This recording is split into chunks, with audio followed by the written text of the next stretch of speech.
Hello viewers, নমস্কার, আদাব। খনার রান্নাঘরে সবাইকে স্বাগতম।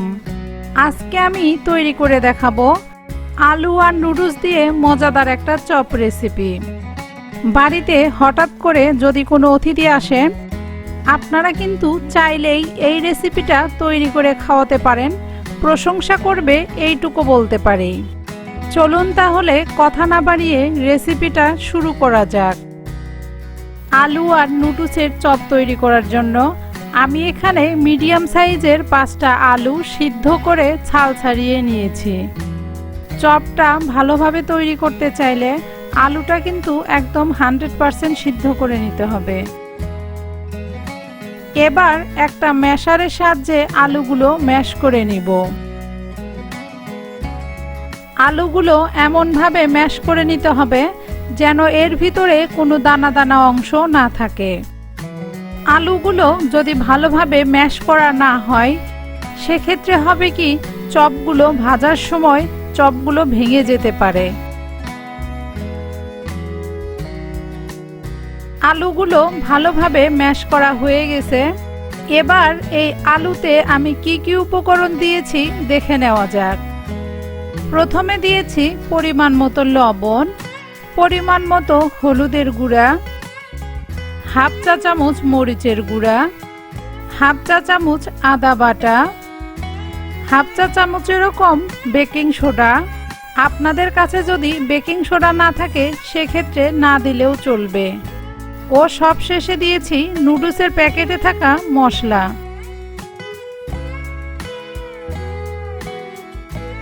এবার সবগুলো উপকরণের সাথে আলুগুলো ভালোভাবে মাখিয়ে নিব। যেহেতু আমি এখানে নুডলসের মশলা দিয়েছি, তাই কিন্তু বাড়তি কোনো আর মশলা আমি এখানে অ্যাড করিনি। মশলার সাথে আলুগুলো মাখানো প্রায় হয়ে গেছে। এবার এতে 1 টেবিল চামচ বেসন দিয়ে দিচ্ছি।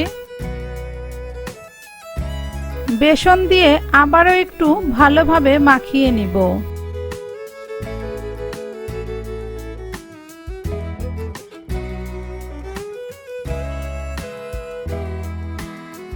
মিশ্রণটি কিন্তু চপ বানানোর জন্য একদম তৈরি হয়ে গেছে। এবার হাতটা ধুয়ে এসে চপটা বানিয়ে নিব। আমি কিন্তু চপগুলো গোল করেই তৈরি করেছি, তবে আপনারা চাইলে এখানে চপগুলো 4 কোণা অথবা ত্রিকোণা করেও তৈরি করে নিতে পারেন। চপগুলো এইভাবে গোল গোল করে তৈরি করে 1 প্যাকেট নুডলস আমি এখানে ভেঙে নিয়েছি। ভেঙে নেওয়া নুডলসের মধ্যে চপগুলো এপাশ ওপাশ করে ভালোভাবে চপের গায়ে নুডলসগুলো লাগিয়ে নিতে হবে। ভাজার জন্য চপটা একদম তৈরি হয়ে গেছে। এবার একইভাবে বাকি চপগুলোও তৈরি করে নিব। এখানে একটা কথা না বললেই নয়, চপের গায়ে যখন নুডলসটা লাগাতে থাকবেন তখন একটু চাপতে চাপতে লাগাতে হবে, তা না হলে কিন্তু ভাজার সময় নুডলসগুলো খুলে যেতে পারে।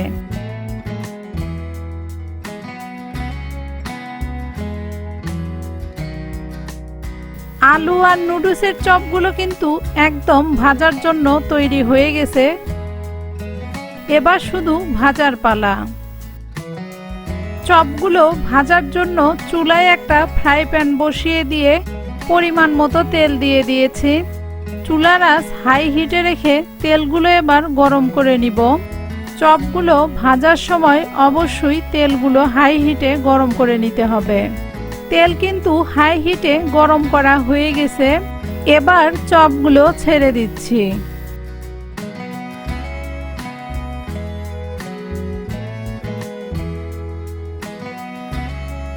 তেল হাই হিটে গরম করে নেওয়ার কারণে কিন্তু চপগুলো দেওয়ার পরেও ভেঙে যাচ্ছে না।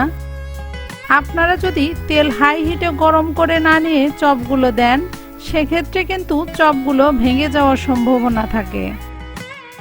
তাই আবারও বলছি, চপগুলো তেলে ছাড়ার সময় অবশ্যই তেলগুলো হাই হিটে গরম করে নেবেন। চপগুলোর এক পাশটা প্রায় ভাজা হয়ে গেছে। এবার উল্টিয়ে দিয়ে অপর পাশটাও ভেজে নিব।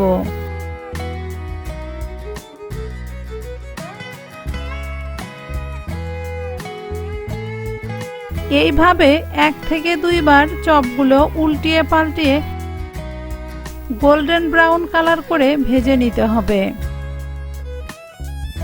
চপগুলোর প্রায় গোল্ডেন ব্রাউন কালার চলে এসেছে। এবার উঠিয়ে নিব। চপগুলো দেখতে যেমন সুন্দর, খেতেও কিন্তু তেমনই সুস্বাদু ছিল। আমার এই চপ রেসিপিটা যদি আপনাদের ভালো লাগে, ভিডিওতে একটা লাইক দিয়ে আপনার ফ্রেন্ডস অ্যান্ড ফ্যামিলিতে শেয়ার করবেন। এই তো আমার চপগুলো ভাজা হয়ে গেছে। এবার বাকি চপগুলো একইভাবে ভেজে নিব।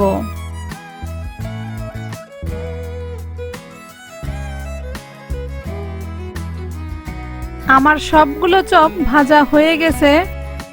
এবার চলুন একটু পরিবেশন করে দেখানো যাক। একটা প্লেটের মধ্যে চপগুলো সাজিয়ে মাঝখানে একটা সসের বাটি দিয়ে আমি পরিবেশন করেছি। আপনারা কিভাবে পরিবেশন করেছেন অবশ্যই কমেন্ট করে জানাবেন। আমার রেসিপিগুলো যদি আপনাদের ভালো লাগে, আমার ফেসবুক পেজটি ফলো ও ইউটিউব চ্যানেলটি সাবস্ক্রাইব করে পাশে থাকা বেল বাটনটি ক্লিক করে রাখবেন। আজকে এখানেই বিদায় নিচ্ছি। আবারও হাজির হব নতুন আরেকটি রেসিপি নিয়ে। ততক্ষণ পর্যন্ত সবাই ভালো থাকবেন, সুস্থ থাকবেন।